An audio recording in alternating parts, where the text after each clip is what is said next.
So we're going to now begin our next event for the day, which is our first live D&D play of the day. What they will be playing today is an adventure that was written specifically for this event, and one that will take us for about 2 hours. As a reminder again of the schedule, there are programs up near the front of the theater where you can see at around 1 p.m. we have a little hour break. That'll be a great time to go out, use the restroom, grab some food, things like that, before our 2 p.m. D&D event as well. But I think it is finally time for some live D&D, and so to warm you all up a little bit to how this works, raise your hand in the audience if you have played Dungeons & Dragons before. Ah, yes. Almost nearly all the hands. Wonderful. Yeah. Yes. So this is what is known as an actual play. And this is where we have people up on stage playing D&D in front of you. It's a mixture of improv, of live theater, playing these characters. I think it's incredibly meaningful to get to know the work of these scientists and the incredible, important work that they are doing. And then now they're going to swing some swords and cast magic missile and invisibility and explore dungeons and fight dragons. So with this, there may be elements where you'll be asked to make certain sounds. Like, for example, you enter a strange forest where all around there is a downpour of rain, which sounds like, that is a very quiet, subtle rain. It sounds like a downpour of rain, which sounds like, yeah, wonderful. There may be moments such as that, where you will have to provide our sound effects for us. And there may be moments as well where we will have our friend Antonio with the mic run out to provide the name of a character or to add other details as our Dungeon Master Greg decides. But with that, I think without any further ado, we are going to begin our event. So I would like to welcome back on stage our wonderful Dungeon Master Gregory Wilson and each of our scientist players, Gabe Cavan-Meza, Kashish Jain, Sarah Kai, and Hannah Martin, for this special D&D event. Everyone, please give them a round of applause.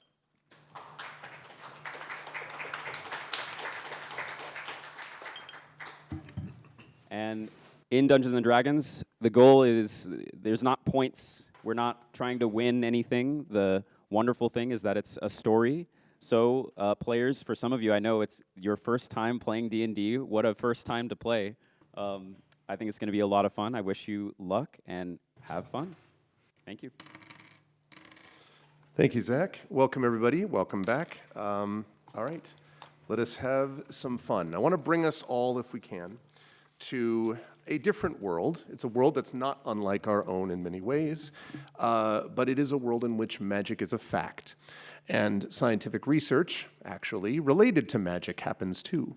And these things are brought together in what is the greatest known academy for adventurers in the known world, which is a place called Hearthglow, Hearthglow Academy, where adventurers of all different stripes, whether you like to wield secret daggers in the shadows, or whether you want to swing swords and smite people divinely, or whether you want to be able to cast spells of mighty power and lift castles and destroy caves and all that stuff, or whether you want to heal divinely people that are in need of succor. These are things that are part of Hearthglow Academy's bread and butter. It is a school for the most prestigious school and respected school for adventurers on the continent. It also happens to be the only one that is built upon a font of powerful magic, magic below the school, which has previously caused problems occasionally because adventurers often like to experiment and, do things with magic that makes things scary at times. And as a result of this, despite its reputation, recent years have shown that Hearthglow has gone through a series of challenges which almost destroyed the school, physically and otherwise, and the land surrounding it, You're going to make an omelet, you're going to break a few eggs, right? Several times. And the resulting lack of stability and difficulty in keeping this place insured has put Hearthglow in a difficult position with the local government, because the government doesn't know how much it wants to risk continuing to support a place which always seems to be on the edge of blowing up. Accordingly, public finances for Hearthglow have become increasingly strained, and thus the administrators have been forced to turn to private sources of income, such as Hengelbert F. and Carlinia Q. Cash Vestment, which is a true power couple, which has become fabulously wealthy by backing sometimes dubious but always highly profitable research work. And the couple was excited to be associated with Hearthglow and pledged the Academy a good deal of money, but made several unusual stipulations when they did so, including their insistence that the Academy invest in a research lab which took, and I quote, big swings. The Magical Modern Manipulation Lab, popularly known by its students as the Raymond Dunyon Lab for short, was the result. It is just opened to great fanfare, with a large crowd of curious students, faculty, and city residents listening to speeches and touring the new rooms of the MMM-LEL of Raymond Dunyon Institute. So when I said great fanfare, I'm curious what you all think a great fanfare would sound like. That's a good fanfare. What I'm looking for is a great fanfare. Could we get a great fanfare? Sorry, that's what I'm talking about. All right, excellent. Even with this private support, though, most of the money went to completing the building on budget and on schedule, which means there are not yet funds to hire researchers to actually work in the MMML. And so Hearthglow has turned to that most reliable and inexpensive labor force in the known universe, graduate students. Each of these characters is a graduate student researcher doing their advanced study within the Raymond Dunyon MMML. There isn't much attention being paid to this research yet because it's been a few months, the novelty is worn off a bit, but there are compensations such as a relative lack of supervision, like nobody is there to supervise you. And so you are, for the most part, have been left alone to do your experiments, so long as you make sure that said experiments do not cause the Academy or the land around it to blow up. As long as that doesn't happen, you're pretty much free to go. And so all of this has led you to this moment, which is late at night. And before we get to that late at night, I want to show all of you, if I can, and I'll see if I can do this on the screen. I'm going to bring you down to this area. Let's see if I get this right. Can I do? Okay, pinging down there. Let's see, can we scroll down, perhaps? Lovely. Those rooms that you see above you are the 4 researchers' rooms. And what I would like, actually, from each of our folks briefly, is to tell us what your character name is and what research you think you're doing within that room. So, Gabe, I'm going to start with you. What's the name of your character? What research are you doing? So I'm going to be playing a halfling named Lara, and she is actually studying how to control magic so that things don't blow up. Magic control. What's the experiment look like? Just give me an example. Like, what's an experiment look like that she does? Deliberately creating volatile things and trying to stop them from having as much of an impact as potentially blowing up the surrounding area around the school. What could be safer? Yeah, what could be safer than that? I get it. Okay, so Laura, we will say right now that you are down, let us say, over here, doing some of said research at the moment. Okay, Kashish, could you tell us who your character is and what's your research look like here? Yeah. I'm Cash. I'm the elf wizard. And my research is basically understanding how the magic works, but I don't think of it as magic, like a mysterious thing.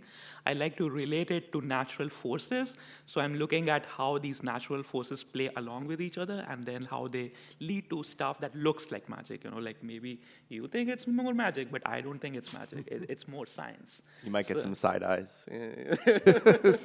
No, I swear it is. Okay. So then I'm basically using all these natural forces, I'm putting them together and trying to understand, does this look like magic? Does this do something what a magic would do? Or rather, I would take a magic spell and then I backtrack it to what exactly it does and how it does it. I love it. So At the moment, we have you down here in this room, which you can see in front of you, doing said research. Probably some sparks flying at the moment, I would think. Okay, on the right side, as you're looking at this, we have our other two researchers. So, Sarah, who are you playing? What's your research look like in this magical world? Hi, I'm playing Briar, who is a human druid that grew up in a forest enclave and is trying to understand how shapeshifting works at the molecular level. So how can I use my same set of DNA and change into a different animal and grow different body parts like wings or a tail? So I'm in the lab trying to do half shifts and understand how my DNA changes and how my cells change during those shifts. I love it. And so as you're doing this work, is there a particular thing you're doing like tonight as this begins experiment-wise? It's late at night, everyone knows. Graduate students never work late, I'm sure, but just, like just go with this.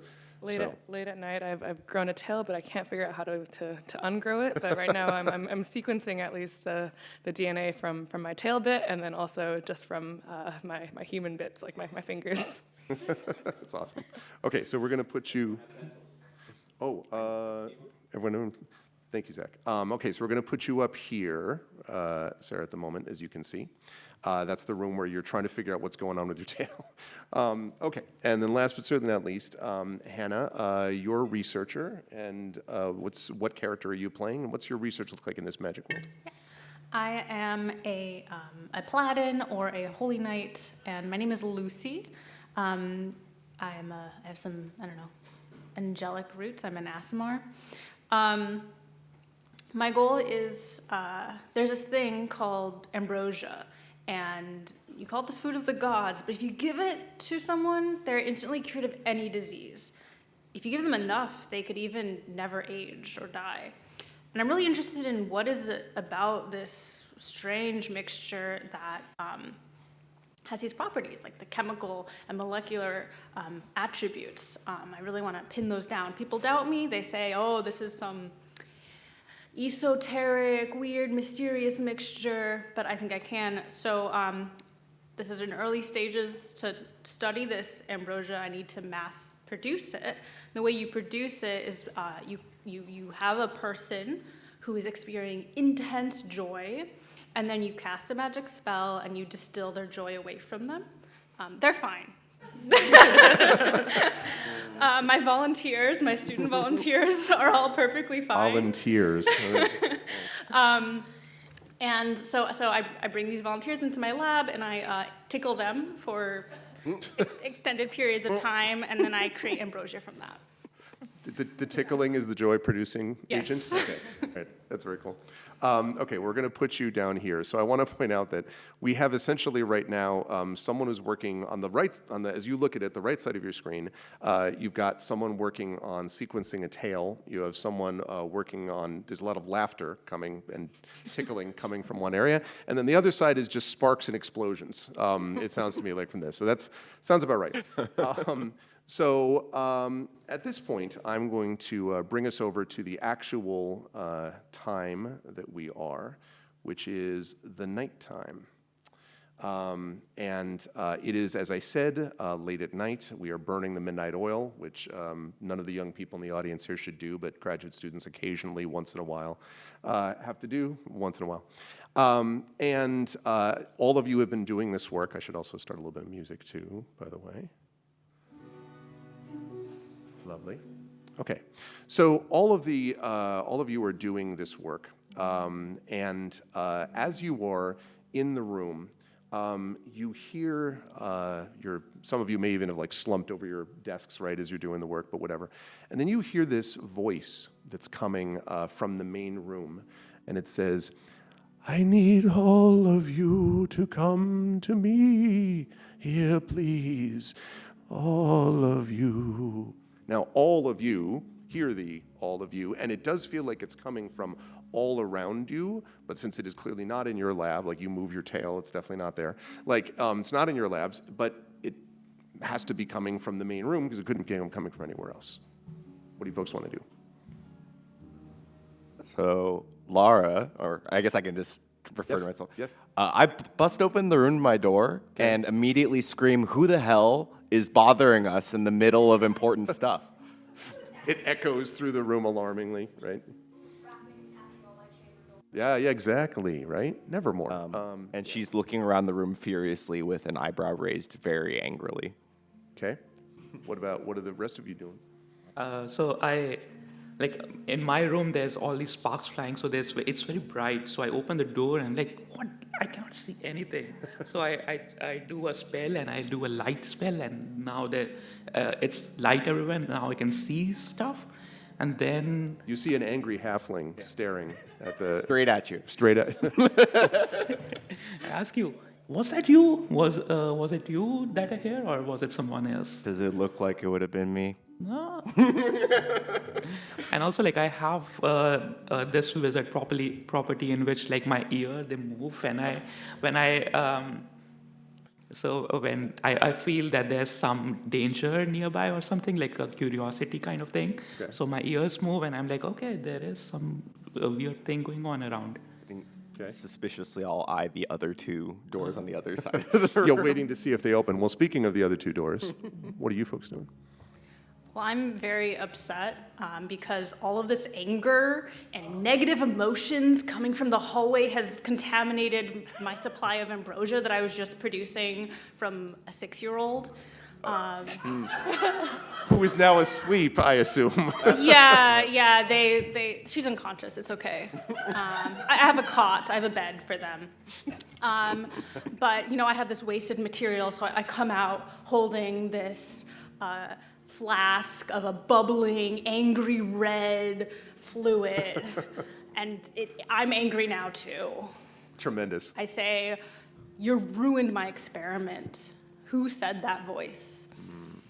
Okay. Before I get a response from them. I have fallen asleep at my bench top, and I'm woken up by this voice, and I'm still half shifted because I was so tired that I just fell asleep, and I have one wing, I have my tail, and I kind of stumble out the door, and I'm like, I hope no one's out there. I don't want to see anybody. I don't like humans.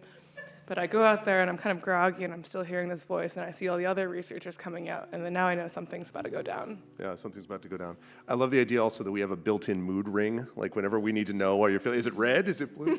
Okay, so all the four of you are now out, and again you hear, please come forth, come to see me, Hearthglow is in danger, only you can save it, please. And it's now clear that it's coming from the main room, from way out there.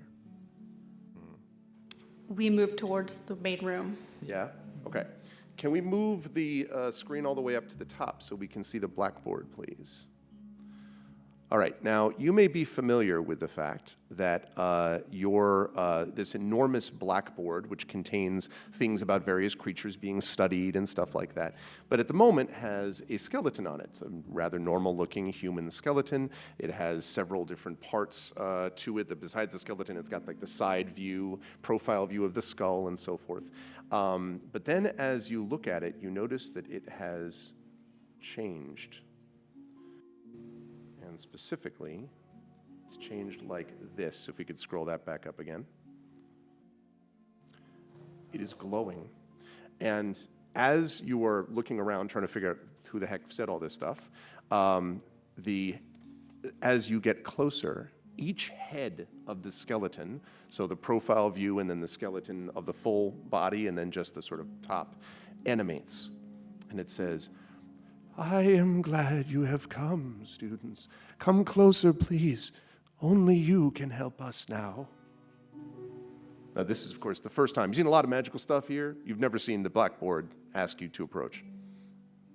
I'm a bit curious. Is it the blackboard itself, or is it someone else casting a spell on the blackboard? It's a good question. If you want to check that out for me, yep. So I use my detect magic Yep. to look for, like, if this is happening. So when you detect magic, you detect that the problem, unfortunately, is that at Hearthglow, everything is magic. So what you get is it's a sort of like turning on a radio, like just magic everywhere. But one thing you can say is that nothing particularly seems to stand out about this, except that emanating from the blackboard, for sure, is definitely a stronger form of some kind of magic. You don't think anyone's casting it on the board, though. You think it's coming from the board.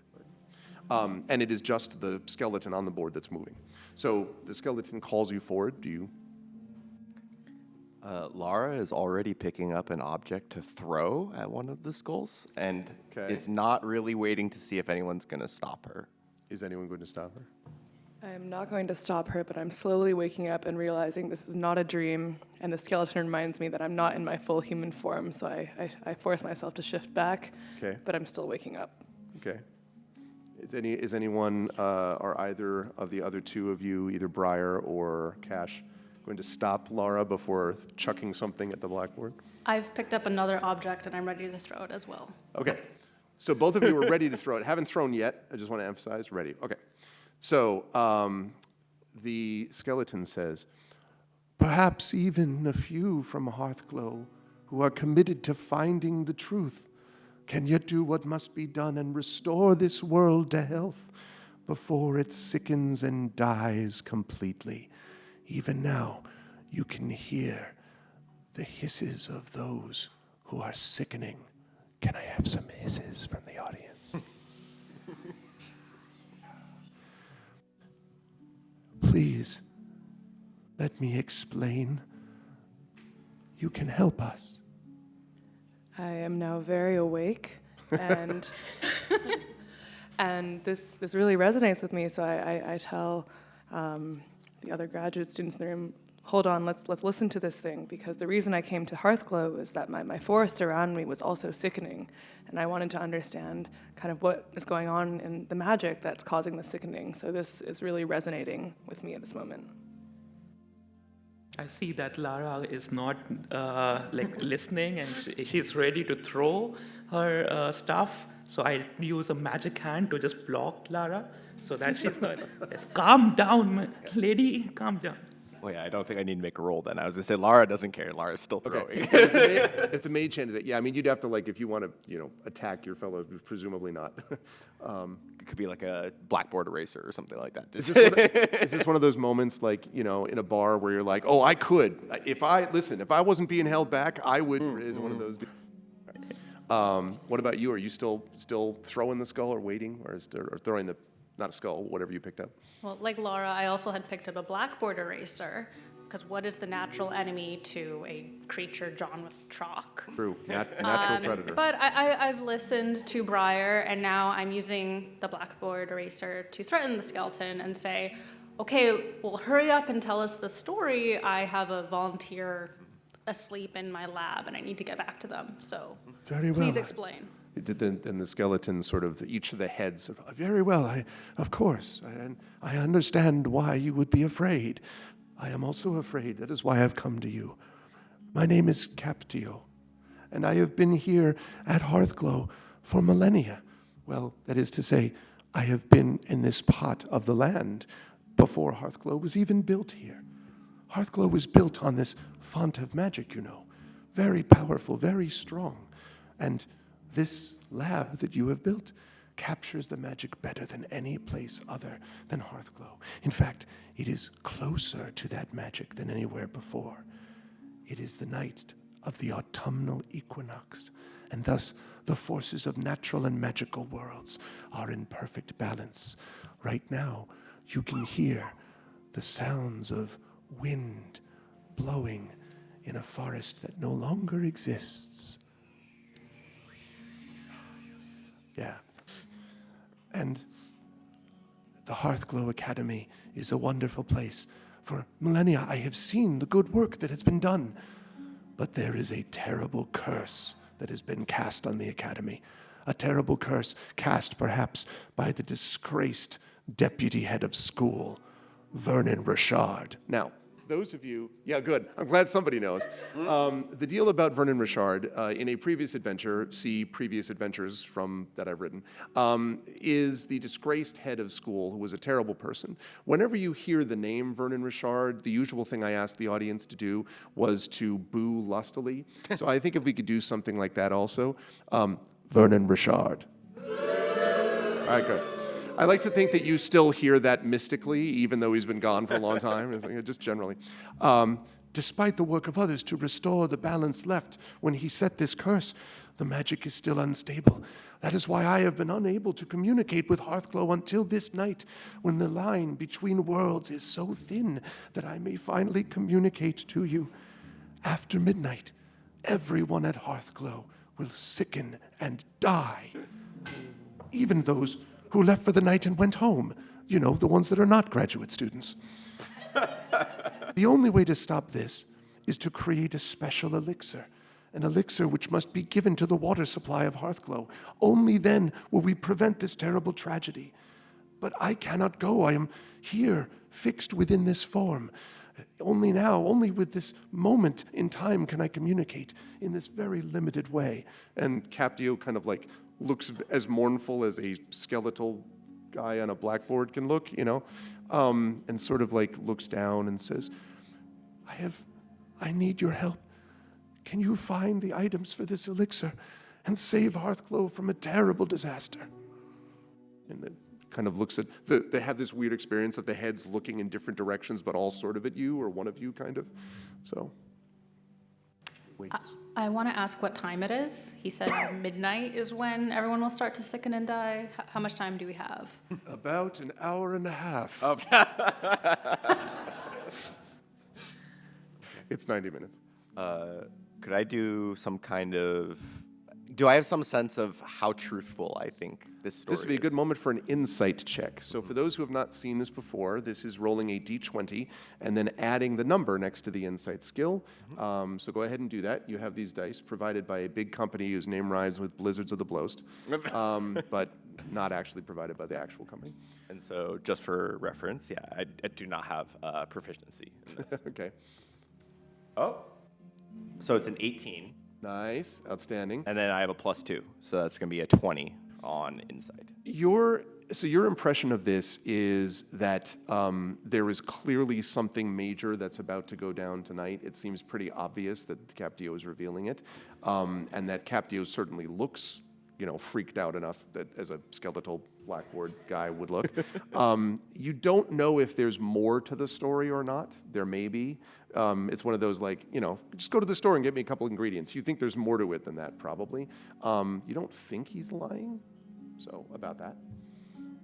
I'm going to look at the person who seems to be the resident expert in elixirs, and I will ask Lucy, does this seem reasonable to you?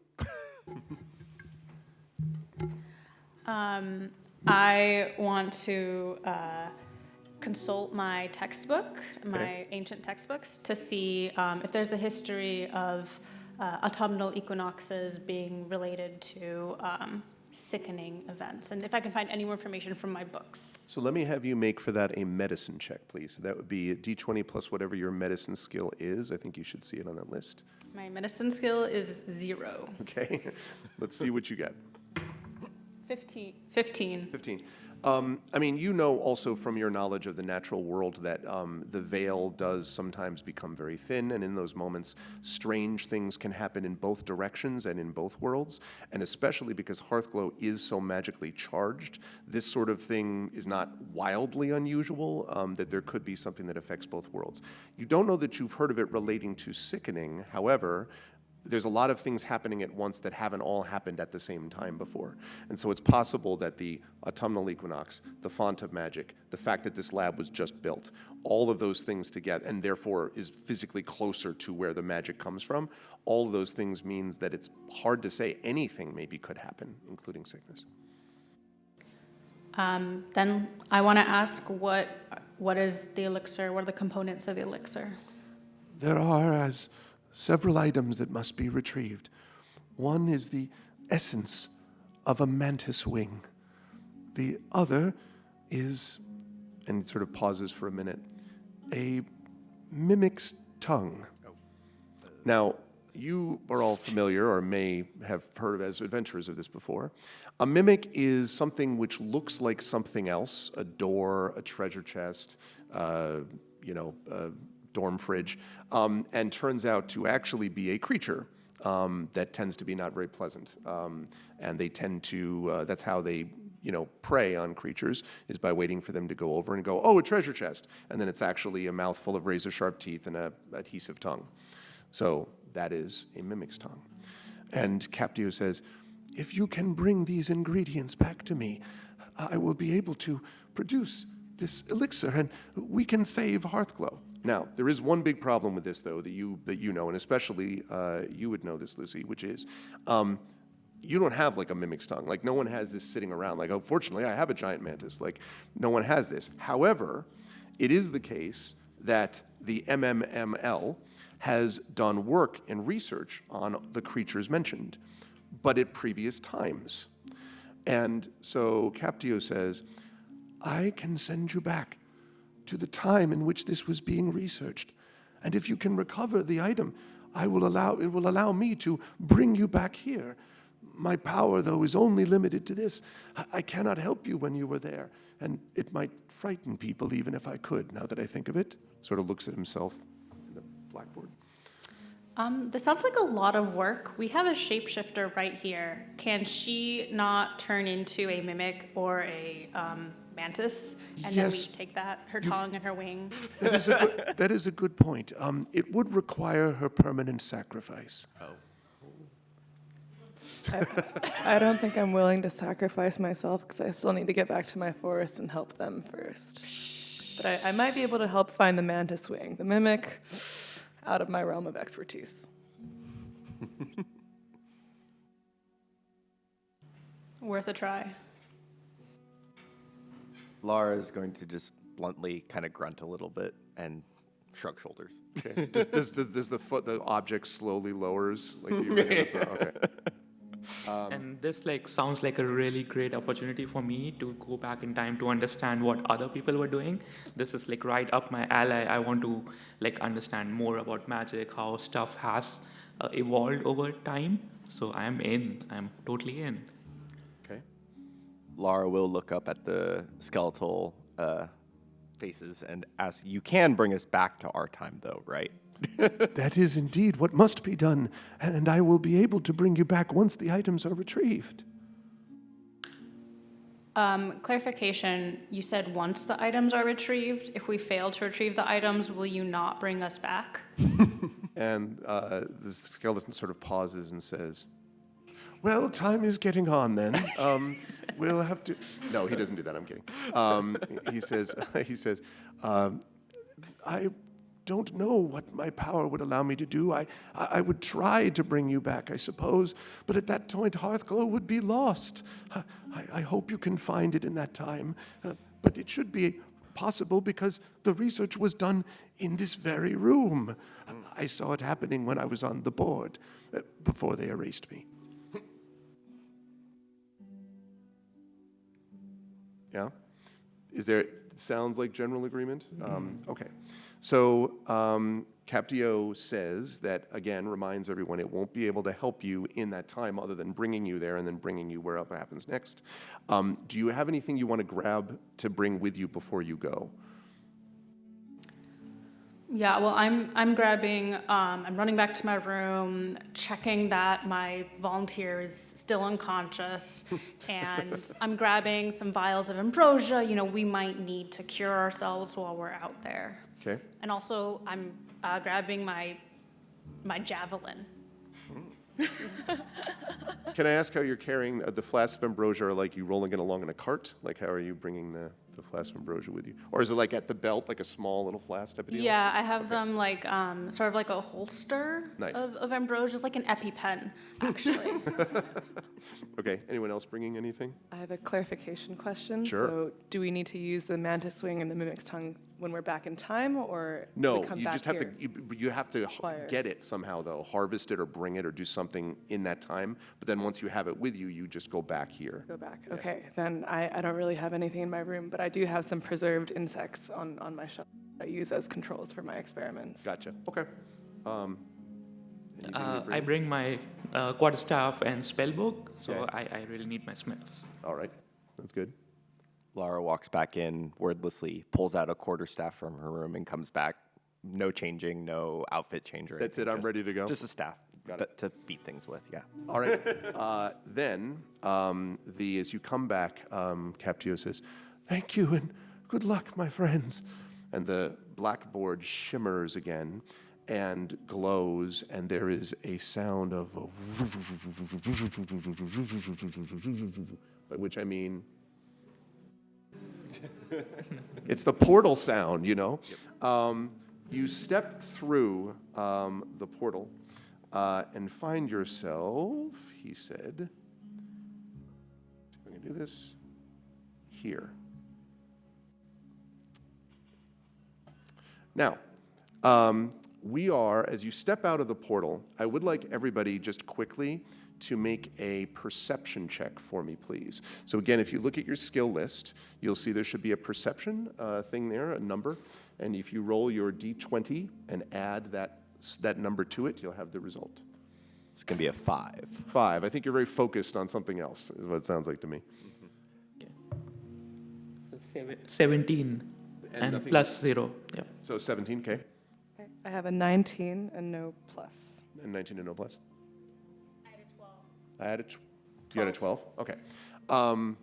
I would say the only thing I wanted to mention was that, Briar, as you go through, just before you go through, the portal shimmers, but there's a flash of something odd. You can't quite make out what it is, but there's something that doesn't just look like swirly, awesome magic stuff. It's as if you are looking at the same thing, the blackboard, but it's changed into a piece of stained glass or something, just for a moment, and then, and nobody else notices that. And all of a sudden, so you're free to tell anyone or not if you wish, but when you arrive in this new time, that's just something, in the back of your mind, maybe that's coming to you. But you arrive in the midst of, this is 3 months ago. It is when you were researching the giant mantis. Now, I mentioned that this opened 3 months ago to a great fanfare. Yeah. And so you're in the middle of that now. This is the research that was done as a sort of, look at what this cool new lab can do here at the Raymond Dunyon Magic Manipulation Lab. And so it is filled with people. All of these onlookers, city officials and students and faculty, and all these people looking at and whispering like, wow, and also like, wow, I can't believe this. This was the most awesome thing I've ever done. You believe that, right? And it's just filled with people doing that, staring directly at what is obviously a giant mantis wing. It's exactly what you need. And everyone in Hearthglow is staring directly at it, including, as you look around, very familiar looking figures. You, because all of you are in the student body looking at the giant mantis wings. All you have to do is get the wing, except everyone's staring at it. So, my question is what you would like to do. Has anyone noticed that we're there? Absolutely nobody. Right now, everyone's just like, I can't believe this. And you have a couple people like, when I secured the funding for this lab, there's a couple of those types who are sort of, walking around and talking about how awesome they are when they got money. But nobody is paying attention to you at the moment. Well, first off, I ask Cash, are you disappointed? I feel like you thought we were going to go back like a millennia. Yeah, exactly. I was not hoping to see myself. It's like I've lived this moment. So yeah, a little bit disappointed.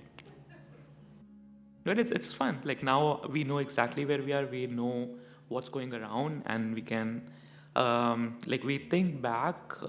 What did something strange happen at this time around 3 months ago? The thing that was the most striking to you was nothing that you remember exactly about being strange other than the fact that there was so much focus. It did occur to you, Cash. There was so much focus on the mantis wing. You're like, man, like anybody could have just pickpocketed these people or ripped them off or gone down to the rooms and stolen stuff. Like nobody's paying attention to anything right now other than the mantis wing and the people who were there. I should mention too, there's a couple of your, one of them in fact is a advisor of yours before they got rid of them because of budget cuts. They're down next to the mantis wing and they're sort of all like pointing at the wing and sort of like, no. So everyone is like very locked in. And you remember that actually. Mm-hmm. You yourself, apparently looking at you now 3 months ago, was very invested in this too. Okay, we need a distraction. Is there anyone within striking distance of us? Oh, I mean, there's 100 people in the room easily, lots of people in striking distance. Lara is going to do what a scientist does without talking to the other scientists, and is going to gently reach out with a quarterstaff and try to poke somebody to see if they can even tell that we're there. Okay.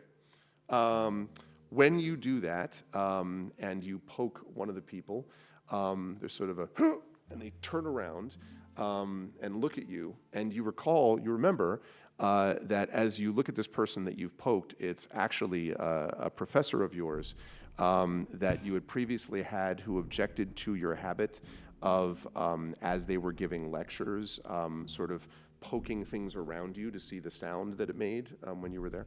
And so they, Lara, what are you doing? And I thought you were over there. Doing what I always do, Professor. And I'm right here. And then just a very big smile. Look, just try to focus, all right? Just try to pay attention. Turns back around. And it turns back around, and Laura, you can see that they then look, and they're sort of there, and like a second later, their eyes sort of drift up, and you see now that they're looking at you from 3 months ago across the way, and they start, right, yeah, I was gonna say, so what do? Do you like? Since I'm a halfling, I'm gonna hide behind my fellow So they scientists. turn around and they're like, that's unbelievable, I don't, clearly you're confused about what just happened there. But yes, they're very much real, you very much had an effect on them. I recognize that we could be creating a very dangerous time loop situation here. So I want to get disguises, or I wish I could even change my shape so that someone wouldn't recognize me. Are any of those on the table for us? Disguises. Can I find any disguises around? So you know that your own rooms that you did your research in have many things, and I will be happy to take from you advisement as to whether you would have kept disguises or things like that, or things that you could use to conceal yourself in your own experiment rooms. Yeah, I brought a balaclava, a mask. I carry it around with me all the time, actually. Sure. But you could also probably fetch it from the room down here in this time, if you wished. That's fine. So you're going to disguise yourself. Are the rest of you, what are the rest of you doing in terms of disguising or doing other things? Okay, so I look at Lara. I think I can, I pull out my spell book and going through the pages. I think I can, if you can distract them, I can just for a moment, I can make them maybe asleep. I can put a spell of sleep, and then maybe we take it, but I need a distraction so that it's not very obvious that I'm doing the magic to put them to sleep. Can you make me look like a gnome? Can I? Can you make I don't know if you have any expertise in disguise. For a wizard, a minor illusion might be available to you, but I don't know if you have it on your list. I have the sleep, but I don't have. Not minor illusion. Okay. So then it would be one of those I don't know, can you put a balaclava on someone and make them look like something? That's going to be up to you. I'm happy to have you give it a try, and I'll figure out a skill check if you want to do that. Sure. You're going to do that? All right. Okay. Let's call this no, I'm going to give you one check, and then I'll give you one to see if this works. You're going to need a performance check to see if you can play a gnome. Mm-hmm. But what I'm going to need from you, I think, is let's call it an intelligence check to see how well you're able to do it. So if you look at your skills there on the left side, you'll see there's an intelligence and there's a plus. Yeah, +3. Okay, so if you roll a d20 and give +3, we'll see how well you do at disguising this person as a gnome. Get an 18. Wow, so 21 is what we're looking at for that. It looks like you've done some gnome disguise work back in the day. What about you? So for performance, I rolled a 20. You rolled 19 plus 1. 19 plus 1. All right. So all of a sudden you were like, we have a gnome. Clearly Lara is a gnome. I would like to add as most of a stereotypical old, cantankerous, wizard-like, professor-like gnome with glasses, spectacles, right? And is very much dressed in a role of a professor. Okay. So it's dressed exactly like a professor would. All right. So you've got that going on. Are you then disguising yourself, or are you just going to hang back? What are you going to do now that you've successfully disguised Laura? I'll just hand back. I don't think like there's any eyes on me. It's mostly At the moment. on him Yep. because of his. Okay, so we've got you as Cantankerous Professor. The two of you, we got the balaclava. So, like, what about you, Briar? I move away from the room and kind of shift into the shadows. I can shapeshift, but it takes a lot of energy, and I'm more worried about the mimic's tongue than the mantis. And I'm also kind of scared of people, and there's a lot of people in this room. A lot of people. So I'm kind of waiting to see what the other graduate students are going to do first before I choose my animal that I'd like to shoot. But right now I'm just kind of hiding away Okay. because I'm nervous. Okay. So I want to back up Cash with the sleep spell. So I want to create a diversion with the Professor Gnome. I'm thinking I could, who's the most high-ranking, who's the most central person, like, is there a dean who's, like, closest? The most central person is a guy named Thaddeus Caleriton, who is the head of school. Thaddeus Caleriton is an extraordinarily powerful wizard, and he is no fool, but he happens to be in the front row, watching next, and he's flanked by city officials who every so often whisper to him and Thaddeus, typical flowing beard type of guy, but quite wise. Can I cast Compel Duel? Compel duel. I want to compel this guy into a duel You to can- provide a distraction. You can ideas. certainly make this attempt. I encourage aspirational roleplay. It will be difficult to compel Thaddeus to do anything because he is a wizard powerful enough to stop the flow of time. I have a lot of persuasion and intimidation. Listen, if you want to give it a shot, that's fine. So I just want to be clear. Are you going to walk up with the professor and basically be like, I challenge you? Like, what is this going to look like? So, what is Thaddeus's background in magical research? Thaddeus actually is well known for doing research on the flows and vicissitudes of time and how time and magic intersect. I will look at Lucy and say, how about we tell him that we just time traveled? I said, okay, you can go ahead, and I'll have your back. Okay. Yeah, I mean, as long as I'll look at Cash and I don't know if I can even see Briar at this point, but That's true, Briar's gone. yeah, I will try to look at Cash and be like, get the wing, right? Okay. And I guess Lucy and I will directly walk straight up to Thaddeus, and I will immediately say, I think your research in time flows is absolute nonsense. I've just time traveled, and it was easy. And Thaddeus says, I'm sorry, who are you? My name is... Wait. Audience. I'm curious if someone has a great name for the gnome professor. Yeah? Does this group have? Can we get a mic down to see what the actual name is going to be? Okay, now I need one name from the three of you, okay? One name. It also has to be a name, it has to be a name that's suitable for public consumption, so. Tony. His name is Tony? All right, Tony. Could I get a surname, please? What about a last name? What about a last name? Yeah. Tony what? Stark. Oh, my God. Tony Stark, right. Okay. All right. So he's waiting. Well, I'm Tony Stark. How do you not know that? Excuse me. You're Tony Stark? Yes, the one and only. So the city officials are all kind of like, and Thaddeus is like, are you a resident of Hearthglow? Well, that's not important. I was visiting here on very important business. I see. Well, I'm sorry to hear that you disagree with my time research. We are, however, at the moment observing this giant mantis research work. Perhaps we could speak about this at another time. Well, I'm afraid that I might cause some kind of disturbance by encountering a former version of myself, and so I need to talk to you right now. I see. At this point, several people in the back are kind of like, leaning over to hear what's going on.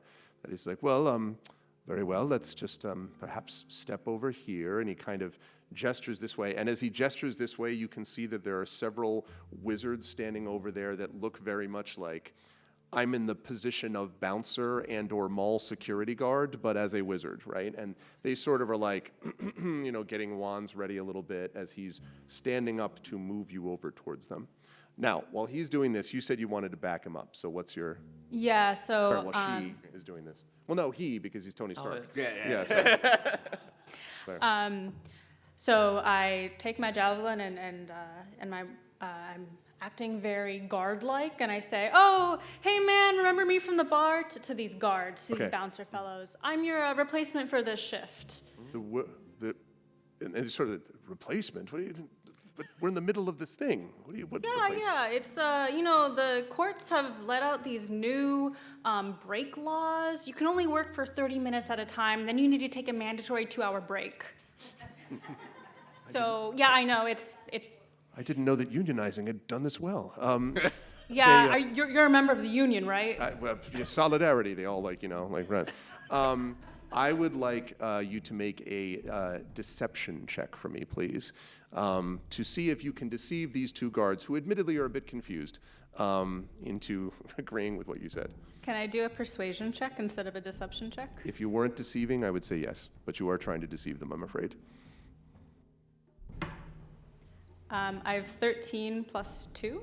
So 15. So the guards are kind of like, well, I mean, you need to go talk to the boss. The boss should be able to.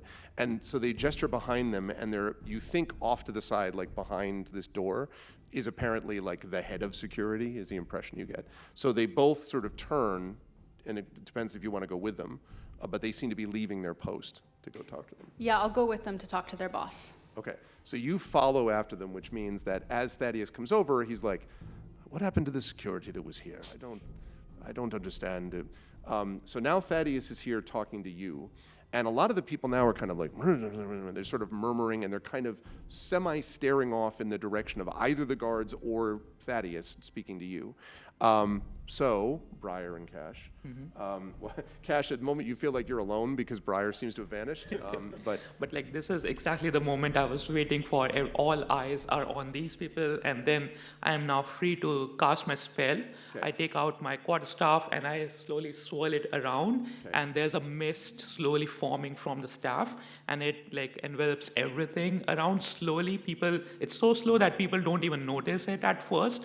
And that leads to them slowly going into a sleep. It's a gentle sleep. It's not too much, but it's good enough that whatever people think they are seeing, it looks like a dream. So the thing I will say about this, I'm on board for all of this. I do want to point out that sleep does have a little bit of a limitation in how many people it can affect. And whilst you are a very gifted and talented wizard, you're also a level 2 wizard, which will make putting 100 people to sleep problematic. However, I would say that you're able to put at least some of them, let us say, to sleep. So let's take a look here and see. Okay.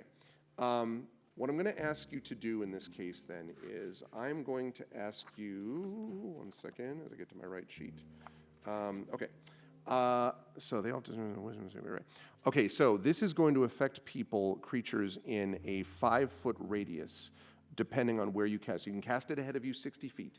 So, and it's pretty clustered together. So you could get, I don't know, 10, 11 people maybe, if you're lucky. So that is a good thing, because most of the people are focused on their fight, and I just want to focus on the people who are directly staring at the essence in the middle of the room. So I come close, I take 2 steps towards the center, and then I cast my spell very close to the piece. Okay, so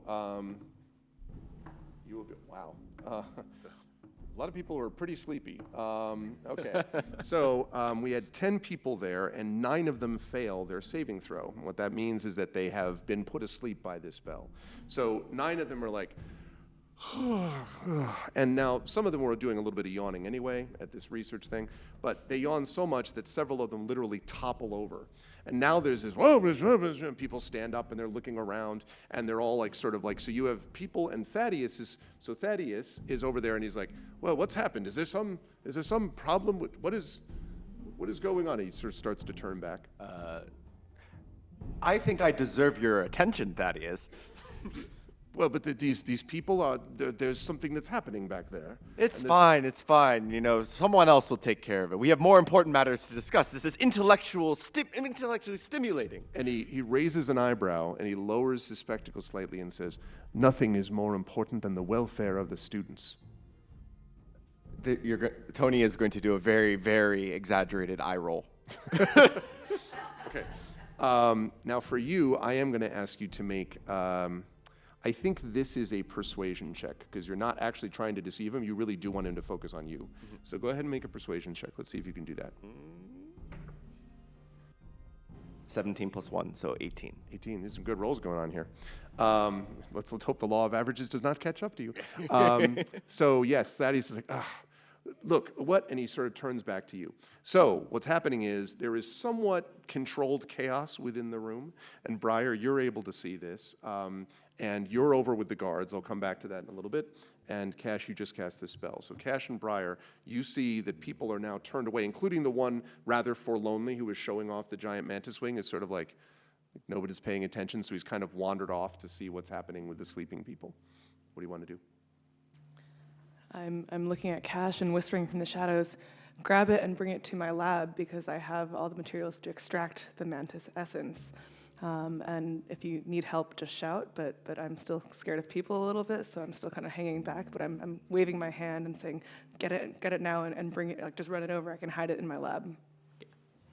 I reach out and I try to pull it towards myself. Okay, so when you reach out and pull it with you, you're just physically like going over, okay. It's plenty light. It's also very big, like the size of from that end of the table to here. Oh. So when you pick it up, you're like, it's right, and it's sort of floating over your head. Now, no one has noticed it for a moment, but you realize this looks extraordinarily exposed. So what do you want to do? Do you want to carry it and run through the how do you want to carry this wing? I see this as an opportunity to create a distraction, and is it possible for me to try and shift into a larger animal to get people's attention away so we can navigate with this big thing? I love it. What animal are we looking at? I am most familiar with wolves because I was raised by wolves, so I'd like to shift into a wolf. Okay, so you shift into a wolf, and then what do you spring forth, or how do you create this distraction once you've done this? I run around the room and start creating chaos by people going, oh my God, there's a wolf, how did it get in? Yeah, what does chaos sound like, people, when you see a rabid wolf? Yeah.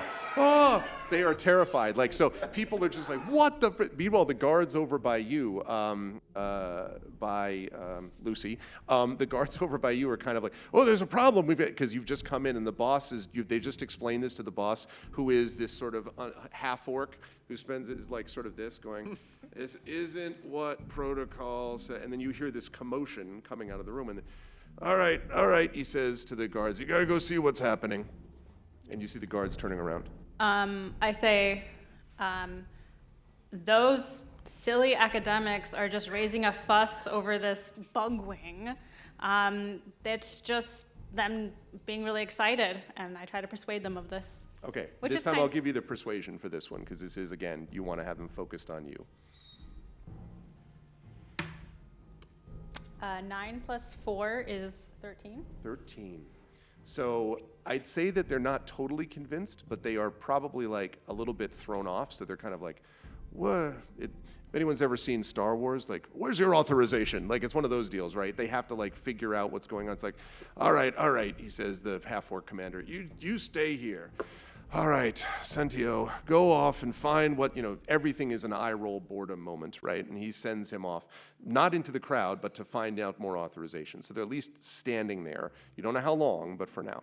Okay, you're running around the room. Now, at this point, there are people that are also trying to stop you. So you'll have to be aware of that. We'll come back to that. In the meantime, Cash, you are trying to navigate with a giant mantis wing over your head through the crowd. So I'm going to ask you to make a dexterity check. If you have acrobatics in your skill list, you can take that as well. Yeah, I do. Okay. To see if you can make it through without things happening to this wing or you.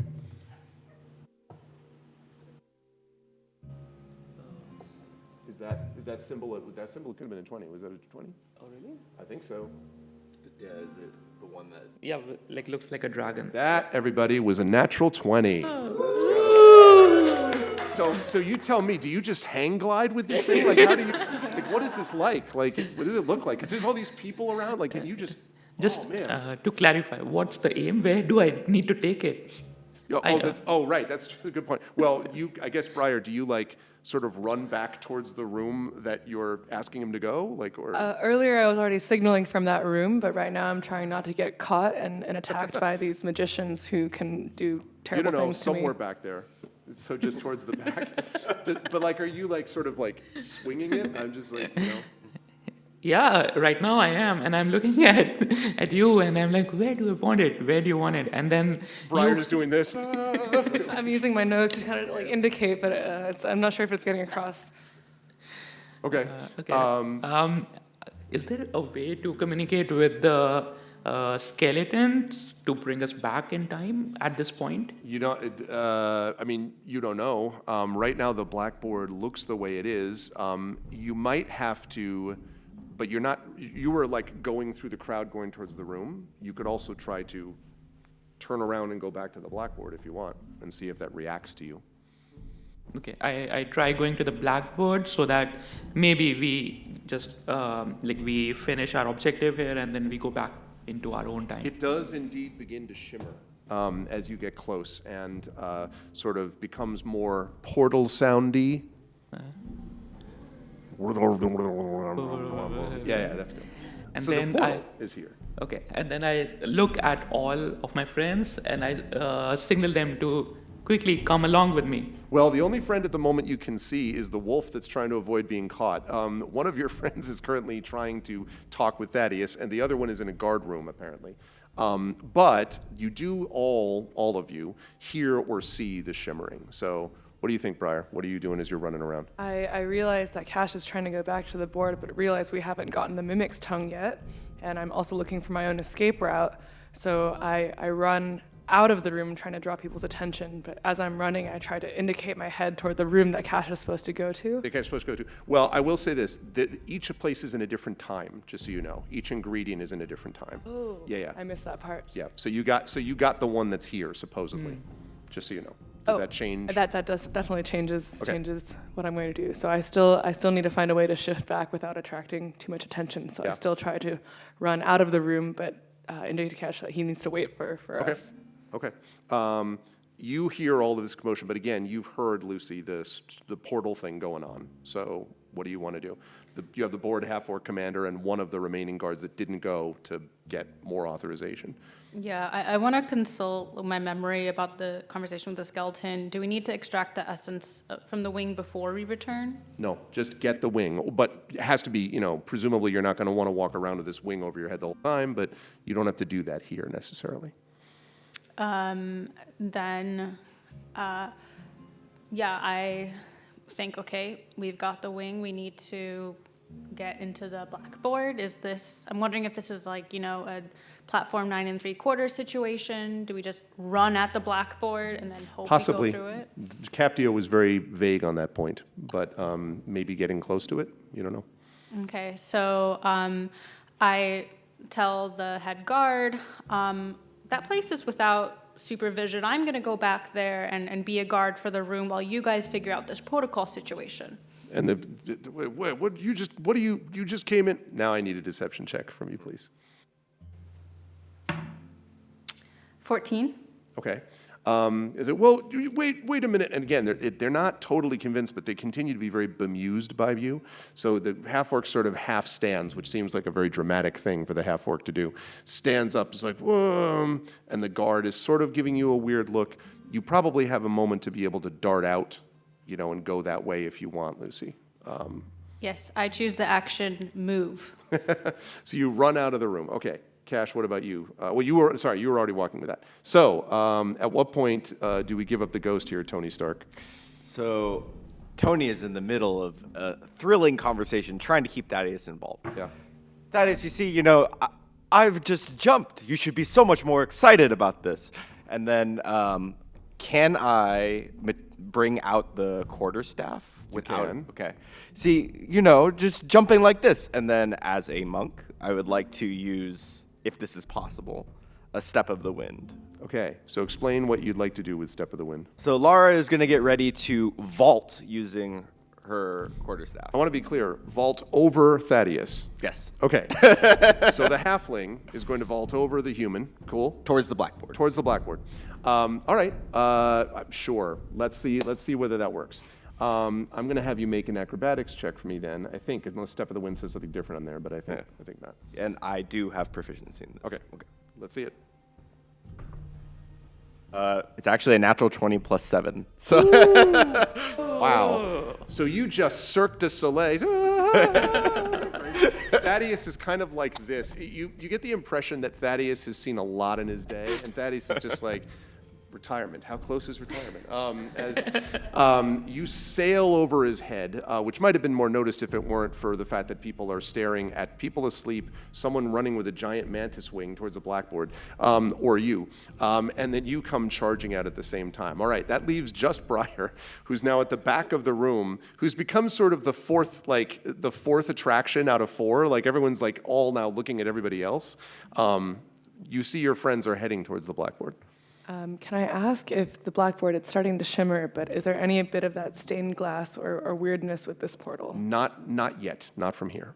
Okay, so then I make the decision. I see they're all running back, so I think that if we can all just get through the portal as fast as possible, that's the best course of action. So as a wolf, I'm pretty fast. You are. So.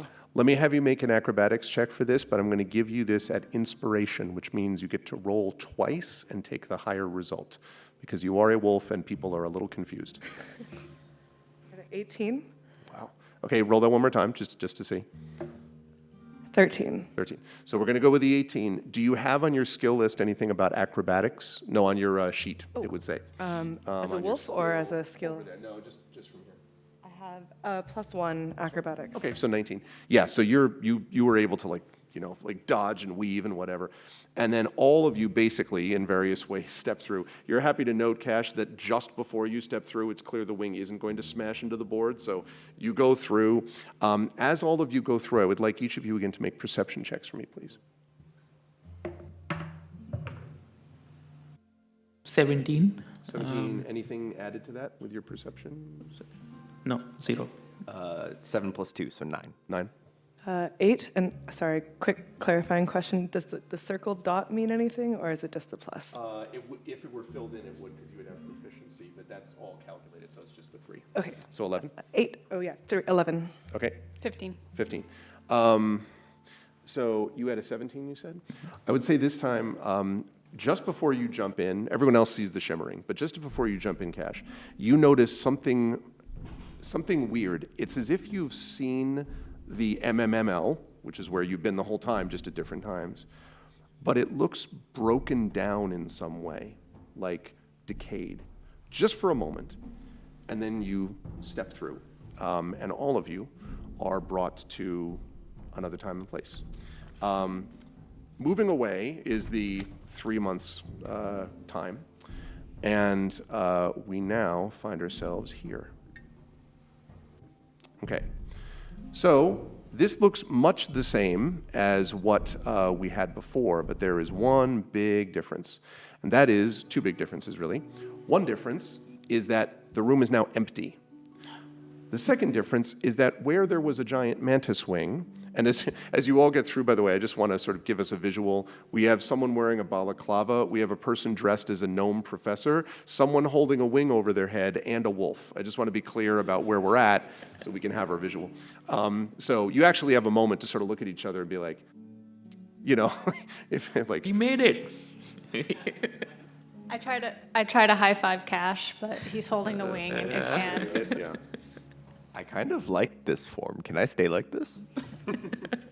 I also like my form, and that means I don't have to talk to people, so I stay as a wolf until otherwise indicated if I need to change. I try to pet Briar and judge their reaction. And I cringe away, and I snap instinctually, and then I feel bad for snapping. I'm sad. So the big difference, besides the fact that no one's here, is that where the mantis wing was, you now instead see a large 4 foot by 4 foot blue cube, which is sitting on a metal tray. And it's on top of the same platform where there was a mantis wing previously.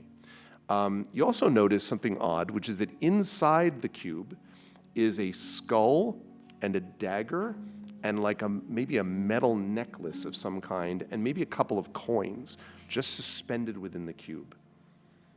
I want to ask if there's a mimic in the room with us now.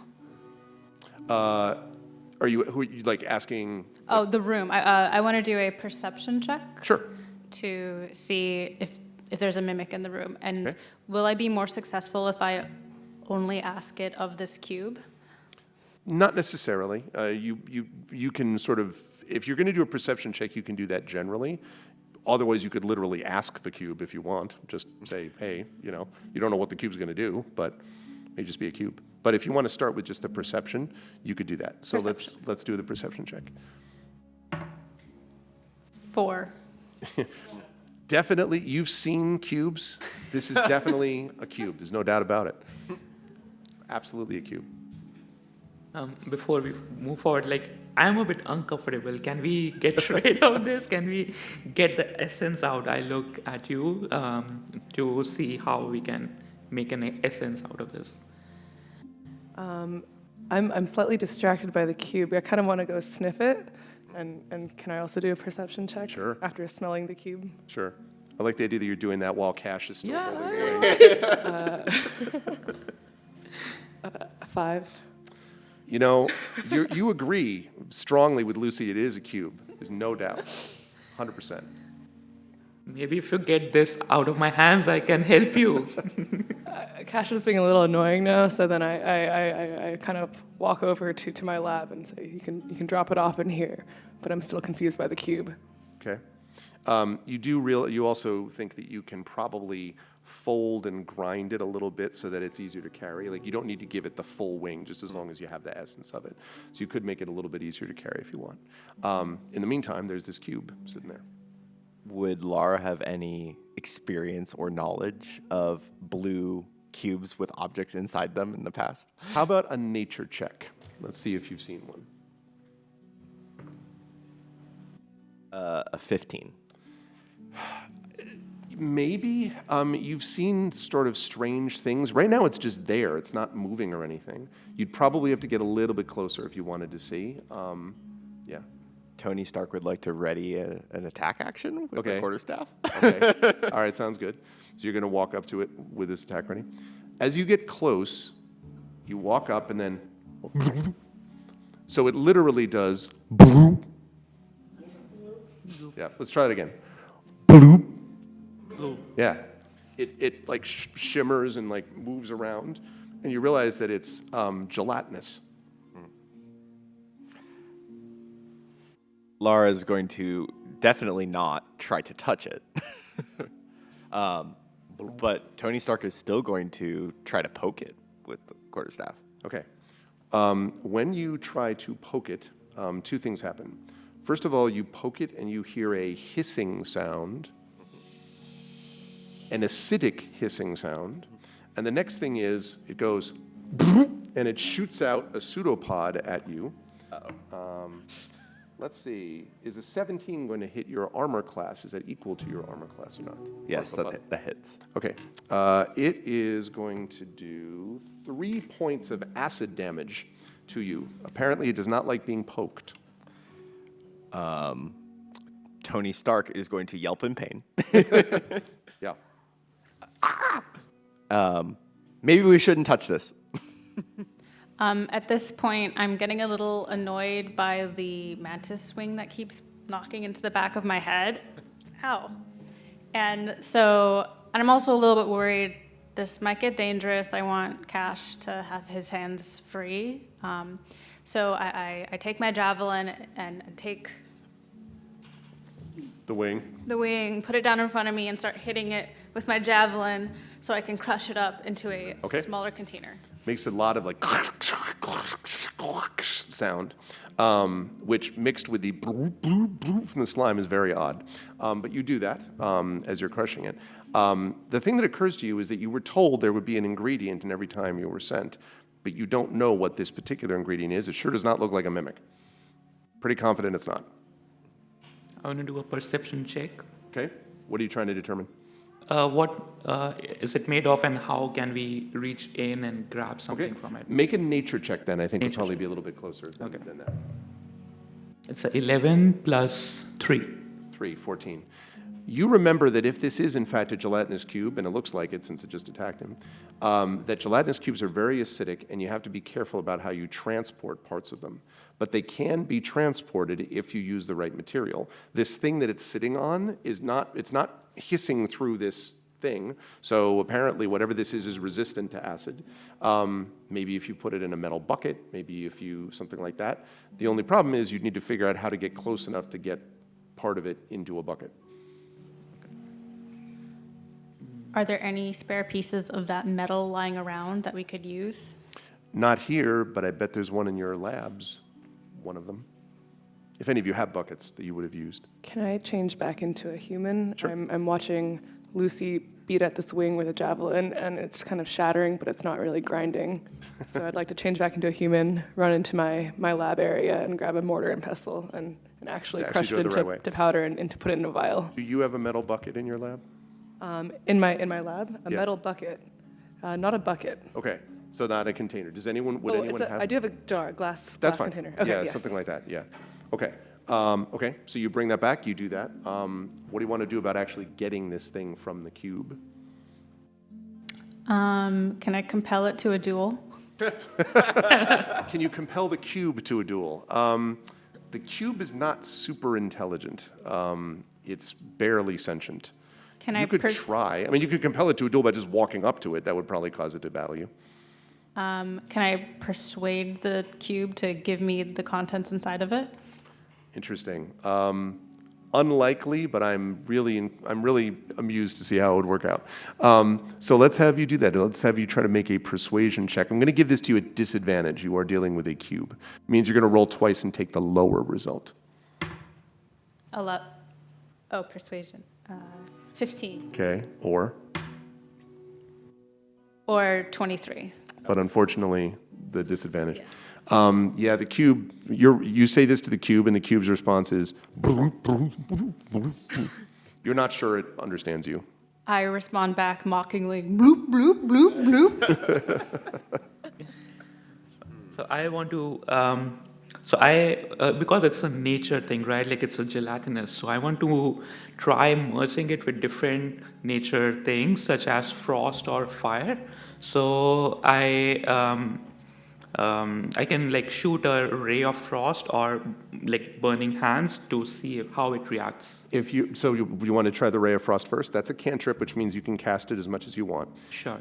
If you cast Ray of Frost, the thing is bloop, bloop, and as you hit it with a Ray of Frost, this literally layer of frost covers it.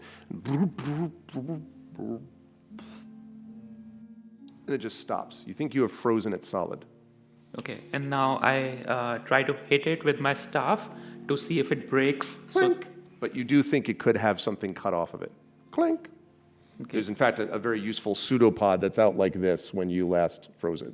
Okay, so I try to cut it with my staff, just like hit it very hard. Okay. Yeah, so it sort of and falls to the ground, and now you have a frozen piece of acidic slime. Can I ask if it's still acidic when it's frozen? If you touch it, does it still hiss? Not while it's frozen, no. But you are probably going to have to carry it because it will melt eventually, so you'd have to figure out where you want to put it. What objects are inside the cube? From your vantage point, a necklace, a couple of coins, and a dagger, and a skull. Halfling skull. I'm just the messenger. I'm going to ask Cash, could we try to get objects specifically out of there? Like, let's ignore the rest of this cube.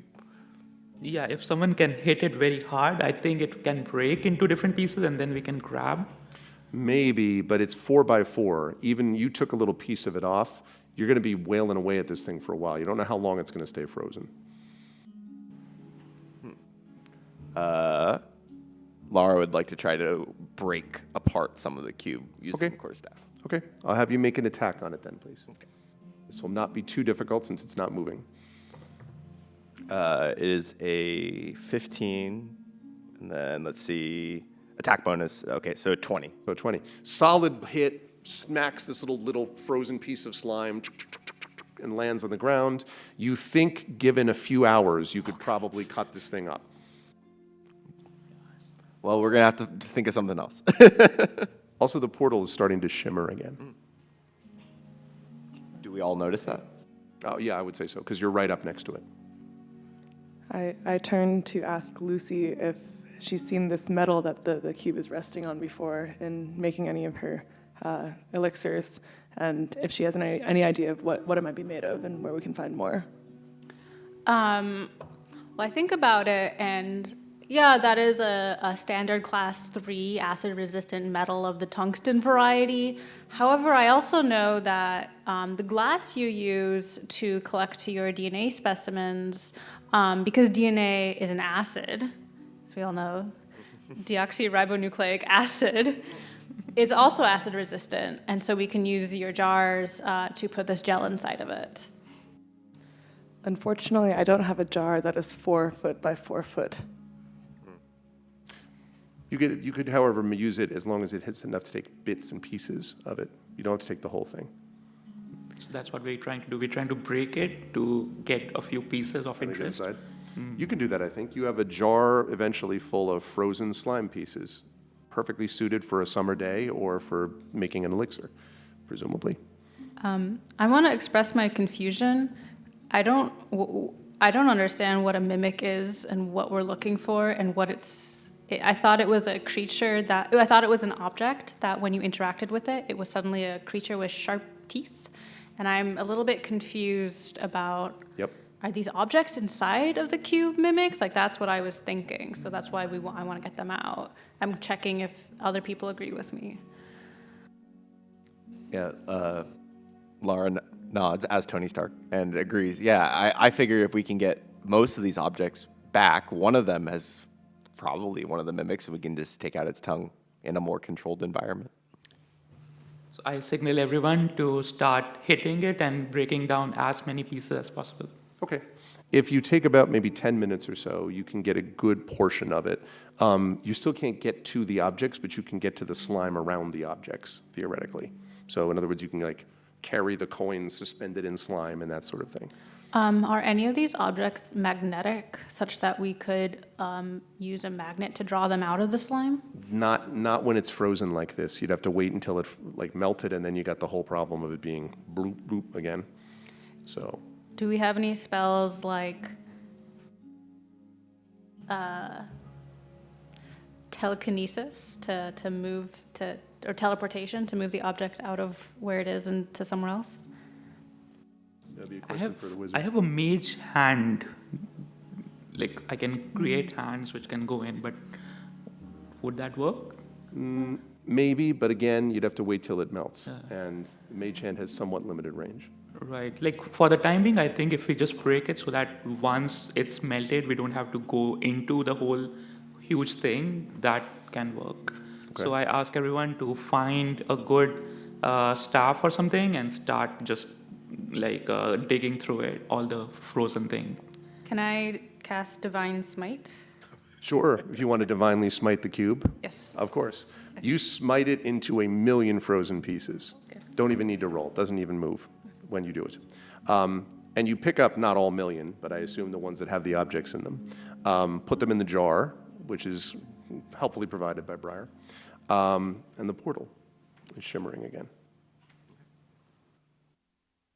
And we've effectively ground up the whole wing, right? Apparently by now, yeah, I would guess. Yeah, I put it inside of my balaclava as like a sack to carry. Make sure you don't like use the balaclava again or disguise it. I'll try. Okay. All right. Are you headed back out then through the shimmering portal? I would like a perception check again, just before you pass through.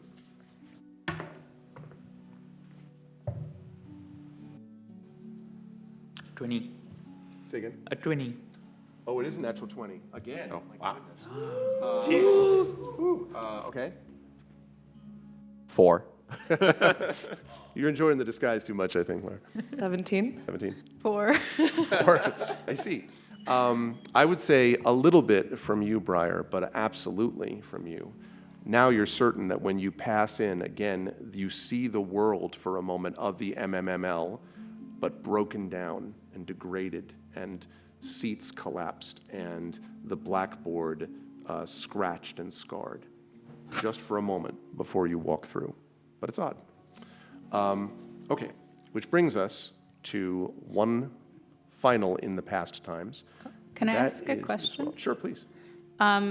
Does the skull look like that, the skeleton, like Captio's skull? It does not. It looks much smaller, for one thing. I mean, not just to the board, but like it doesn't look like the same kind of shape and size. No. Good thought, though, but no. Okay, so that brings us here.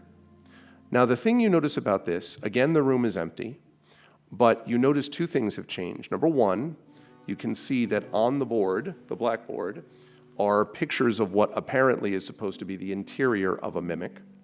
And also, you notice that there is a simple, fairly large-sized chest in the spot where the cube and the mantis wing were, that they're just sitting there. I try to open the chest. Okay.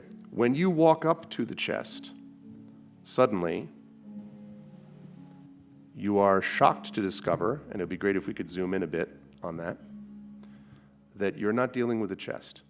Suddenly, this thing opens and a big tongue is like, and now, for a moment, those of you who have thought about mimics before are like, oh no, what's going to happen to Lucy? But instead, the tongue comes out and says, what are you doing? Be careful of the merchandise. I try to grab its tongue with my hands. You like spit. Hey. Excuse me, you got to ask me. It's about consent. You don't just grab a tongue, okay? You don't just grab that. What are you a hot glow student?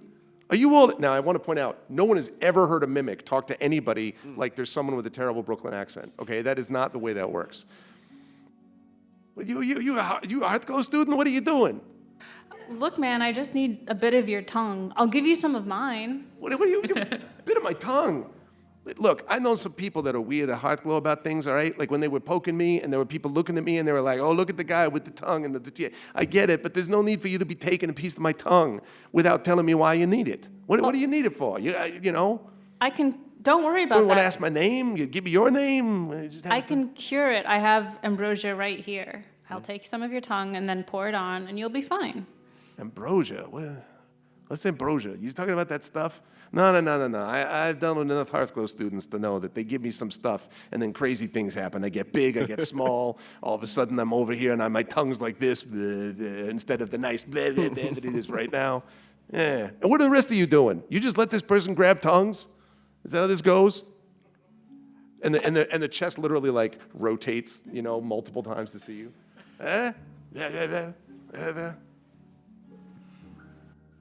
Do you know who I am? You look like that Iron Man character, but that can't be right. You have some respect for me, right? No, he says, I don't know who you are. No, okay, first of all, let's start this again, okay? My name is Pseudo, all right? That's my name. I have a tongue, I have teeth, I'm a mimic. All right, now, what are y'all doing here? Why are you trying to take my tongue? Well, Pseudo, I'm Tony Stark. And I'm a very brilliant professor gnome of Hearthglow. And I would like to explain to you that we need part of your tongue to stop a bunch of people from being hurt. You don't want to hurt people, do you? I would like it to, that's not deception, persuasion. I'd like a persuasion check, please. It's going to be a 14. Okay. So he looks for a moment and then, you a terrible liar. I mean, maybe all that other stuff about needing my tongue, whatever, but your name is not Tony Stark. You don't even look like Tony Stark. I've seen him. The guy has got some weird thing. He's going to be playing a new villain, whatever. I know about this guy. You don't look like him. Well, you just tell me the truth. Tell me who you are. Get rid of the disguise. Again, you realize that the mimic is much smarter than you've ever run into before. I guess I'll nod at Cash to try and ask to have the illusion removed. Oh yeah, who are you? Yeah, I'm Cash. I'm the wizard in the group, and basically I explain a little bit about what we saw. I'm trying to persuade them a little bit into giving the tongue. I tell them that, we are grad students. We saw this skeleton appear, and I'm trying to explain to him that this is what is required to save people. So he hears it. He has this very odd habit of moving his whole body, so his tongue stays in one place as he hears you. You think that's him nodding, or at least you hope so. And he's like, listens. He's like, this doesn't sound right. None of what you said sound. I'm not saying you're lying. I'm just saying, it sounds weird. Why would some big skeleton? You really? And he kind of swivels back and forth. He's like, look, I like the Hearthglow people, okay? For the most part, they do things, they kind of experiment, but they're kind of nice to me. And most of the time, people who come up to me, truth is, I only woke up in Hearthglow a little while ago. They said that I'm unusual because, I have magic in me, so that's why I don't act like I want to kill everybody. I don't want to take people's tongues without asking. And he kind of turns over to you, right? He says, but this sounds a little weird. I mean, well... And he moves his tongue up, and you swear what he's doing is scratching the back of his head or the equivalent of it. All right. I got something. What about I come with you? You bring me along, the whole part of me, not just my tongue. I come along, and then I'll talk to this. What did you call him? Was the name the skeleton? Blackboard guy? Captio. Captio, yeah. I'll talk to this Captio guy, and I'll be like, why are you sending people that take mimics' tongues? Whatever, we can deal with it, all right? I'll come with you. But I'm not, you can't take my tongue. It's my only tongue, Kind of waves it mournfully. I ask him if he has any mimic friends that we could take their tongues. He pauses, and then the tongue slowly retreats. You want me to give you some of my friends so you can take their tongues? Yeah. Let me ask you something. You ever had a situation where, you are hanging out with some of your other celestial friends back there with the wings and with the, and they got the holy night and all that, and you ever say, hey, undead guy, can you come and find me and then, corrupt me, my other friends? Did you ever do that? It depends. Does it advance the cause of science? No. First of all, I'm a mimic. I don't have friends. Secondly, even if I had friends, I'm not going to give you other mimics. That's cruel. It's cruel and unusual. It's wrong. That's the kind of thing that this Captio fellow of yours has got you people thinking, and that's wrong. Mimics are chests that are fake too. Okay? I'm going to try to take a different tack because I think we're going the wrong direction, and this mimic is not being very helpful. But the mimic seems pretty nice, and I'm still holding these jars with blue goo and random objects, and we still have no idea what these objects are. So I can ask, hey, if you want to help us, we've been on this quest. We have these objects in acidic gel. Any idea what they might be? Or are they relevant at all to you? Oh, well, yeah, maybe. Tongue goes flipping out around the jar, pulls it back in. And then his mouth closes. He's like, far from me. And then he spits it out. Miraculously, it's not damaged. And he says, yeah, you got yourself there some insect wing and something that's got a real bite to it. It's either sriracha or it's a slime. It's something like that.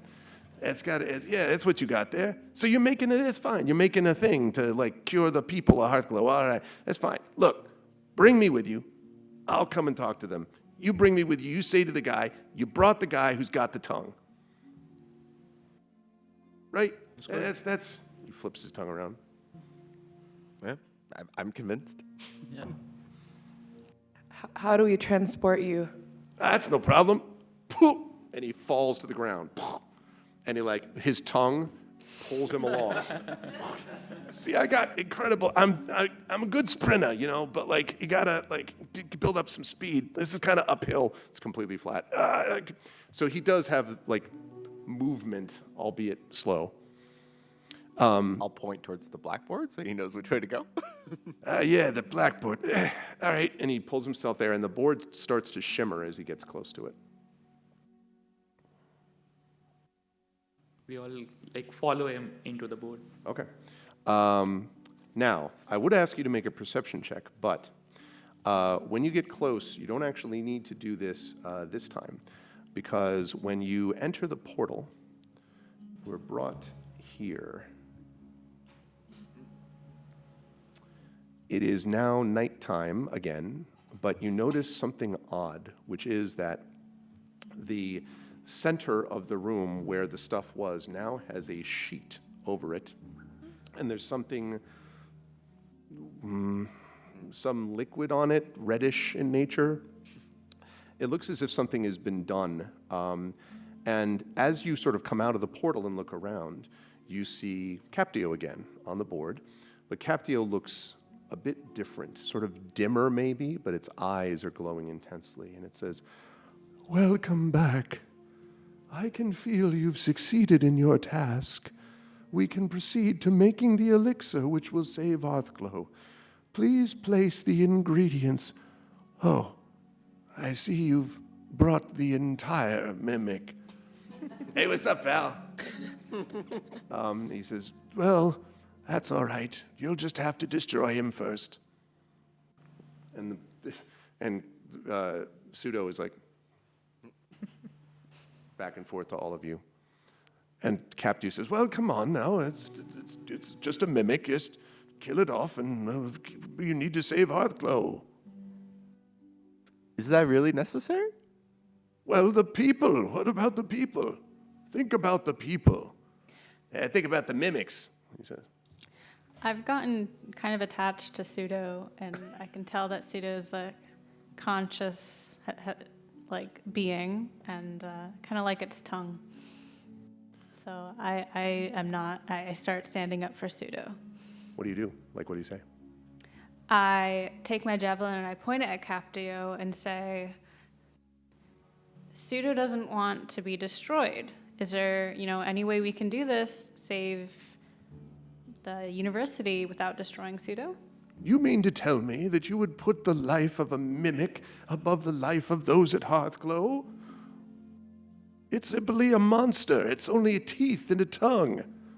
Hey, bud, I got a chest too, You would just stand up for him? Now, this is nonsense. We need to save Hearthglow. Now, just put the ingredients there, and you can see Captu seems to be getting irritated or agitated. I think I'm getting a little suspicious of Captio and also what's going on with this sheet in the middle of the room. And I want to go over and investigate. He says, "Now leave that alone. There's no need to." When you get close to the sheet, Briar, something around you as you push, like, keeps you from getting to it. Like, just invisible, but it's something there.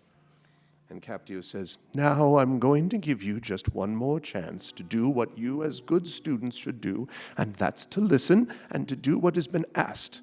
Now just put the ingredients here," he says. Do I see that Briar got stopped? Yes. Lara is pulling out the quarterstaff and pointing at Captio now. You've made a lot of claims, and you haven't backed it up with a lot of evidence. And Captio sort of looks at you and then hisses in anger and says, "I waited for twos," and begins to hiss again. And you notice that the hissing is happening quite a bit. And the blackboard begins to shimmer again. And suddenly, whoops, we are replaced by, if we could get a picture of that, a sinuous serpent. The serpent swirls around in the glass and says, "I will not be defied again. I have waited for centuries to find one at Hearthglow strong enough to do what must be done. And finally I found you. You will obey me now, and you will build a new world suitable for Venene to enter and rule. Before a new world must live, the old one must die. And it will begin with this, and it curls its tail in the direction of the jar that you have, and says, as you poison all of Hearthglow, including yourselves. And the sheet on the stone dais begins to rise, and as it does, the sheet falls off to reveal 4 bodies that look very familiar. They are your floating bodies, comatose, drifting in the air. And I think it is time to do what we call rolling initiative, please. So rolling initiative works this way for combat. Everyone is going to roll d20, and you are going to add, there should be an initiative number on your sheet, but if not, it's just your dexterity bonus. And you roll d20 plus 1 and tell me what you've got. And it's time for something a little bit different than that music. Let's go with, let's see, how do I zoom that up? Okay, not that. Hang on a second. I know it's here. I know it's here somewhere. Okay. Sorry, I'm trying to get, nope, made a mistake. Made a terrible mistake. Okay. Okay, sorry, I'm trying to get my combat music running, and I'm not getting it running right now. Okay, let me figure that out in a minute. All right. So, D20 plus. What have we got from Lucy? I rolled a 19. Okay, and then you have a. A dexterity is +0 and initiative is +0. Okay, so 19 sounds good. Briar, what about you? I rolled an 18 with a dexterity +1, so 19. Okay, great. Cash, what about you? I rolled a 4 plus 2, 6. Is a 6, and Laura. 3 plus 3, so 3 6. plus 3 is 6. Okay. And then, Laura, what's your raw score in dexterity? Just the dex score?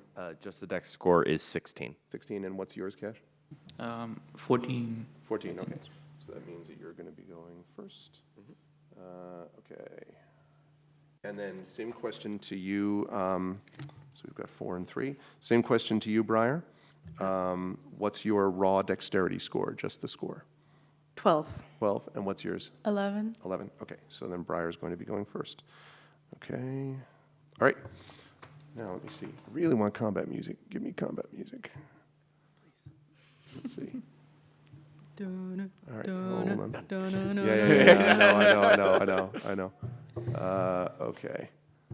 We'll go with this. We will go with the classic from Kevin MacLeod. Okay. Add to game. And I cannot seem to scroll over this screen. Darn it. All right. I'll have to figure that out later. Okay. Zach, if you're back there, I hate to make you do this, but I seem to have permanently broken this Mac that we're using.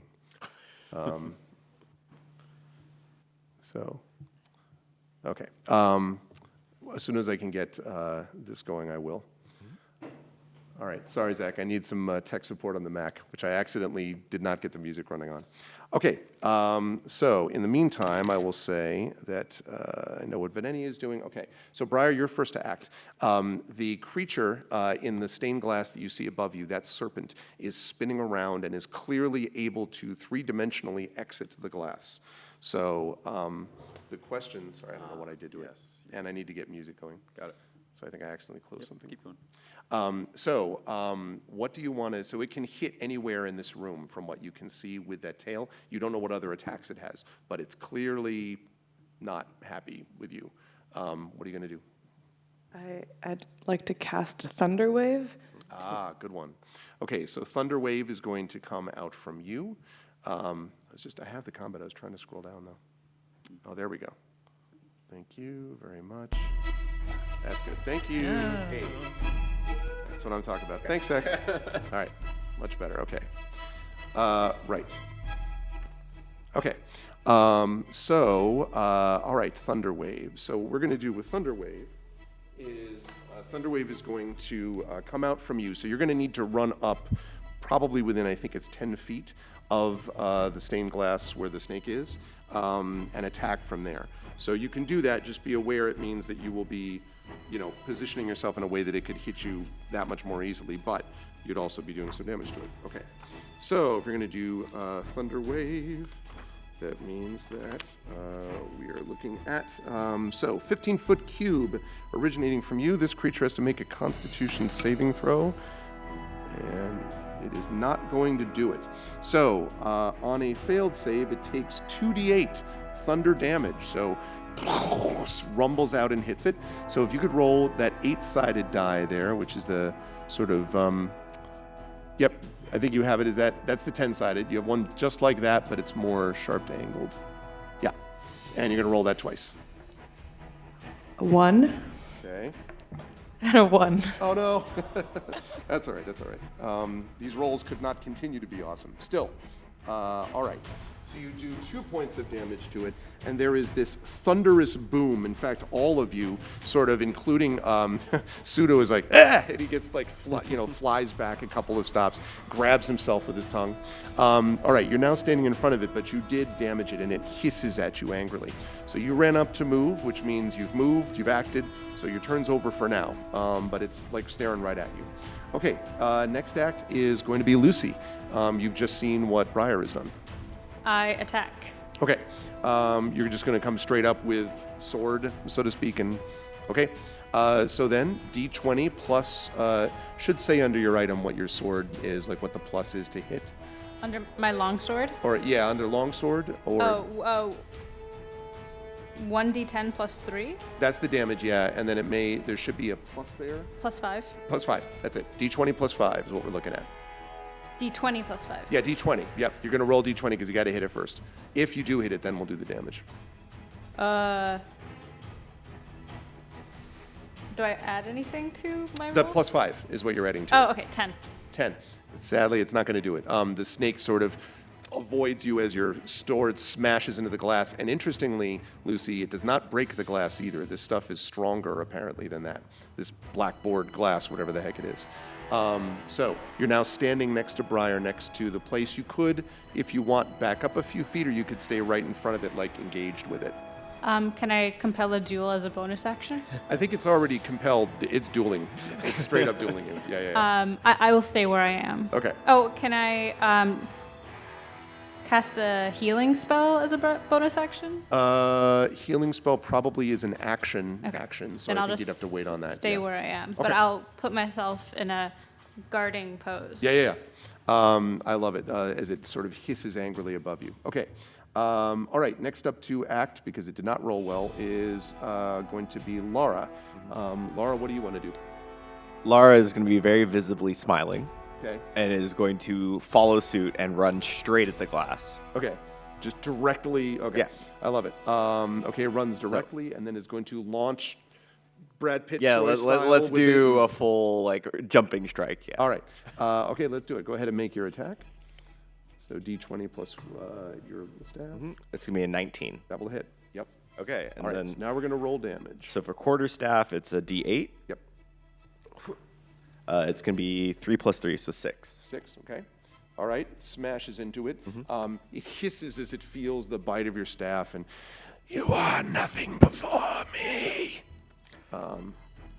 Lara doesn't like that and is going to use a bonus action to use the second key point to do a flurry of blows. I love it. Flurry of blows. The power of a monk. All right. It's going to So bash two a bunch of these two things. fists now going straight at the glass. I love it. Let's see it. First attack is going to be a 18. 18 will hit. Okay. So first fist making contact for 4 plus 3 for 7. 7. Nice. And then the second fist following shortly after Yep. for a 10. 10 is not going to do it. All right, too excited by the first punch. Yeah, whoops. Okay, that's fine. Still, hit it quite a bit. And again, hisses at you angrily. Okay, I assume you're up on top of it, jumping strike, so you're right next to it. So the three of you lined up in a row. Cash, you were standing behind them. Do you turn and run? No, I'm just kidding. What are you going to do?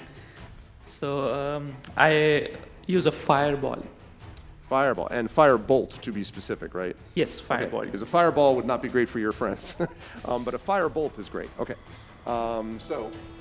In casting a firebolt, you're going to be making, I believe, a ranged spell attack, which means you're going to be rolling d20, and you're going to be adding your, I believe it is intelligence modifier, and trying to hit it just like if you were attacking with a normal weapon.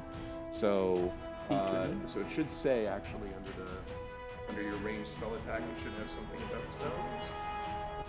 Let's see. Yeah, so +5. Yep. So d20 +5. So 10 plus 5, 15. 15 is not quite enough. Just impacts to the side. Do you want to move anywhere, Cash? Along with everyone, maybe. Okay, so you stand up next to the rest of them. So we have the line of 4 graduate students. Love it. Okay. Now, however, it is the bad guy's turn, and Veneni angrily sort of rears up, enraged that you have decided to attack him in this way and not give in to his obvious awesomeness. And let's see. He is going to attack somebody. Let's see which one it is. We're going to say 1, 2, 3, and 4. And the roll that he got was a 1, Laura. Unfortunately, you with your smashing flurry of blows thing seems to have attracted his attention.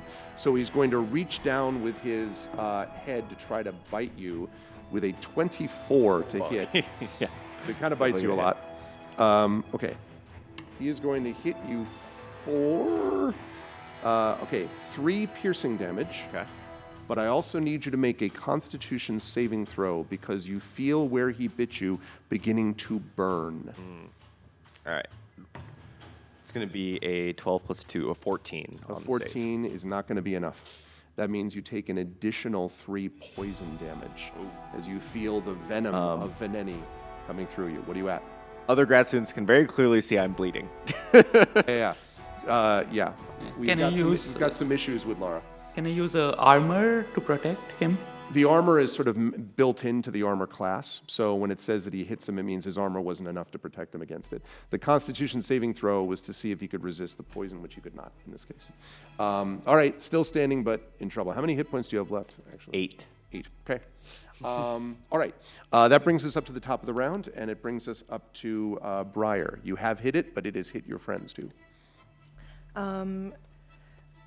When this says 1 bonus action, I can do something else as well? You can do it as a bonus. It means that use you can use it as a separate thing. So you can attack, that's an action. Bonus action means you can also do that. Okay, so first I'd like to cast Entangle to try to trap it from attacking the rest of us. I see. Keep in mind, the only thing about Entangle is that he already can't really move. Like you wouldn't, he's just moving his head around. You probably couldn't entangle Then him in from that there, case, yeah. then, It's a great idea, but he's no. kind of limited movement already. I'll try to do the Thunder Wave again. Okay. All right, so let's see. Ooh. He critically succeeds on his save this time. Apparently, he's really mad at being Thunder Waved. So it's not going to do the same damage that you would have hoped. Darn. But as my bonus action, I'd like to use the Healing Word on Lara. Absolutely. Okay, so you can use Healing Word, which I believe is 2d4, might be 1d4. Hang on a second. 1d4. 1d4. Okay, so it's going to be, 2d4, should be 2d4, plus your spellcasting ability modifier. So for you, it'd be Wisdom. So 2d4 plus your Wisdom bonus would come back to Laura. Which one is the d4? Sorry. Oh, sorry, it's the triangle. This triangle. Yeah. Okay. And you read the number that's On top. visible, yeah. So 3 plus 3, so 6. Yeah, and Wisdom. you roll one more. Oh, okay. 3 again. So 3, 3, 6, so 9 total. So Laura, you get 9 That's- points back. You can tell that all of the wounds on Lara have healed, and Lara is going to give you just a cheesy thumbs up. Still wearing the gnome spectacles, right? I just want to be clear. As a professor. Okay, great. Good stuff, Briar. You're going to stay where you are? Yes. Okay. That's going to lead us down to Lucy. All right, I'm feeling really guilty I didn't get the last attack in, so I'm swinging my sword over my head, really warming up. I want to attack. Let's do it. Let's see that D20. Okay, I have 11 plus 5 is 16. 16 will hit, yes. Oh, So now you okay. can roll damage, and it should say on your sword there how much the damage is. Yeah, so 1d10 plus 3. 1d10 plus 3. 1, 2, 3, Strong 4, hit. 5. Okay.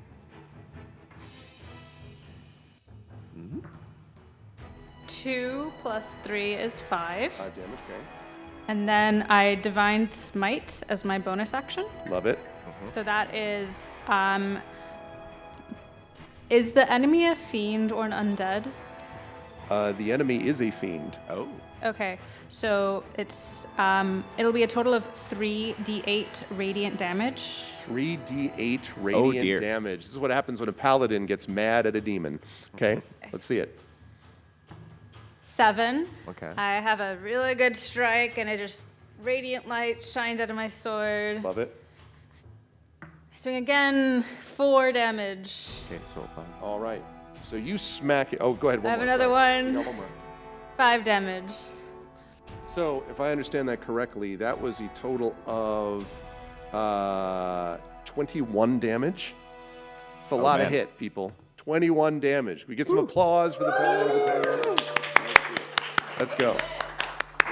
All right. The power of science compels you. All right. So it is struck, and it looks like very, very, very angry and also quite hurt. And before the next person, which I believe is Laura, can go, it draws itself up and says, "You will not defeat me," and raises its tail, swirls it in the glass, and there's this sound of can we get a and then throws its tail and head forward, and a swarm of flying snakes fills the room, rains down upon all of you. So I need, they're going to make separate attacks on each of you. Laura, the one on you, I guess it was not, Laura, apparently you're going to dodge, because this was a 6. I don't think that's going to hit you. Dodged out of the way. Cash, I don't know, 15. Does your armor class, is that lower? 12. 15? Yeah. What does it say? 12. So that's going to hit. I'll come back to that. Let's see. Briar critically hits you. We'll come back to that in a minute. And this one, I don't think a 5 is going to hit you, right, Lucy? Okay. So first of all, we'll talk about the damage that it does. It is going to do, Cash, to you, 5 damage of piercing damage as it bites into your skin, and I need you to make a Constitution saving throw. So you're going to roll a d20, and you're going to add your Constitution modifier, a little plus number next to your Constitution. Yep, you're going to roll that and tell me what the result is. 12 plus 2, 14. 14. That's not quite enough. So it means that you are going to take additional damage from poison. Only 1 point, though. So 1 additional point of poison. Okay, now, there's bad news for you, Briar, unfortunately. Because being hit by that means that you are going to take maximum damage in the way that I do this, which means that hit is going to do a total of 10 points of damage to you as it pierces you. How much do you have left? 7. 7. And I need you to make a Constitution saving throw as the poison threatens. 9 plus 2, 11. It's not enough. That is going to do another 4 poison damage to you. Okay, so, you're like, but you're still alive, you're still standing. It is also standing and very hurt, but is still alive. Okay, that means that next up is Laura. Well, clearly I don't know any healing, but yeah, Lara is going to take the opportunity. I want to give the flavor of dodging the snakes coming out of this attack, and then like trying to weave back towards getting ready to do another strike. Okay, let's see it. You dodge between, jump up through, matrix through a few other things. It's going to be a 19. 19 will hit. Let's see that damage. So quarterstaff, 1d8. Oh, it's a 1 plus 3, so 4. 4 damage. So you'll be happy to know it may have had 4 hit points left. So you hit it, and you see it sort of, no, I cannot be defeated. And it rises up, and you see its eyes glowing red. The room begins to shake. Can we get some rumbling, like stamping on the ground?